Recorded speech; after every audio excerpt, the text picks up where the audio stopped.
আসসালামু আলাইকুম এভরিওয়ান, কি অবস্থা, কেমন আছো তোমরা সবাই? আশা করি তোমরা ভালো আছো।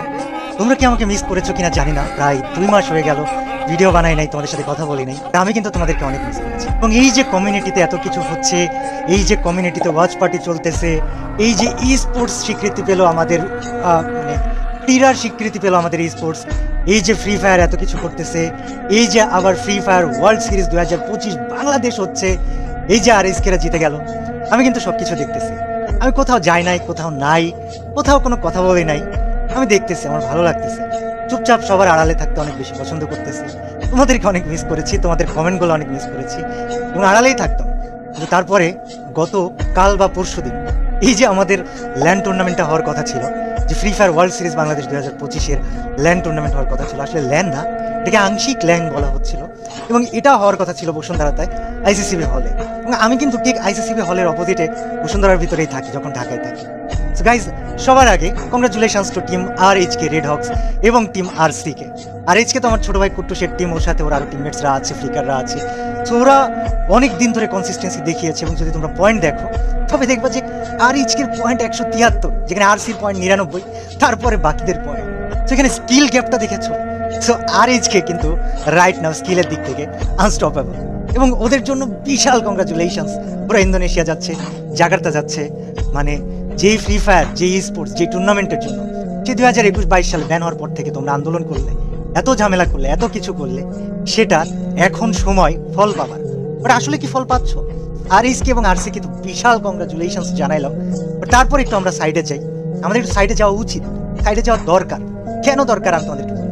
দেখো, আমরা যারা ফ্রি ফায়ার খেলতেছি বা আমরা যারা পুরাতন সময় থেকে আছি, আমরা দেখেছি মাঝখানে একটা সময় গেল স্পোর্টসের যে প্লেয়াররা, তারা এতটা বেশি কষ্টের মধ্যে ছিল, উৎগ্রীব ছিল, খারাপ সময়ের মধ্যে ছিল।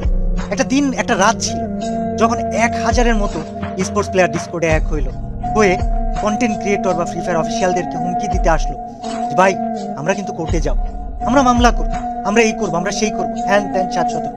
এবং এই হুমকিগুলো তারা দিচ্ছিল যেন তারা টুর্নামেন্ট পায়, কারণ অফিসিয়াল থেকে তাদের জন্য কোনো টুর্নামেন্ট দেওয়া হচ্ছিল না।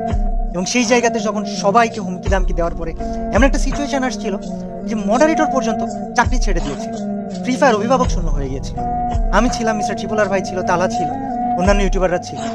কে কি করেছে আমি জানি না, বাট যখন আমি ওই ডিসকর্ডে গেছিলাম, ওই হুমকি শোনার পরে সবাইকে ঝাড়ি মারছিল, তোমরা পাগল হয়ে গিয়েছো, তোমরা কাদেরকে হুমকি দিতে আসছো, তোমরা ঠিক হবে। তারপরে আমরা ইউটিউবাররা আমাদের উদ্যোগে কিন্তু টুর্নামেন্টও দিয়েছিল, এবং আমরা কিছুটা সময় রেখেছিলাম, চেষ্টা করেছিলাম টিকিয়ে রাখার জন্য। এরপর তো মানে ই স্পোর্টস জিনিসটা ক্রীড়ার স্বীকৃতি পাই।